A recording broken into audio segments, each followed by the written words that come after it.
Welcome back. Whether you're going to be transferring information in or out of school, you need to be assured that you are collecting some information. One of the ways that you'll do that is with your plugins. You're going to want to make sure that your membership questions are going to be turned on.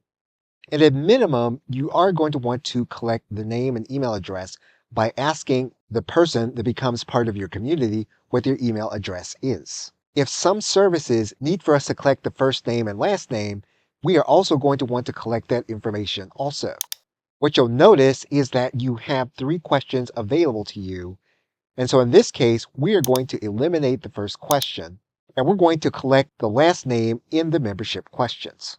What we can do in this case is we can order the information the way we want. So for example, we can move some questions up, and we can have the questions ordered in the way that we want. Now, this is going to be the minimum level of information that we're going to need in order to do integrations most effectively.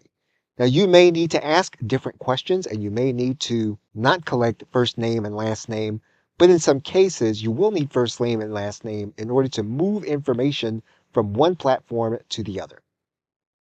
Okay, so with that, thanks, and I will see you in another video.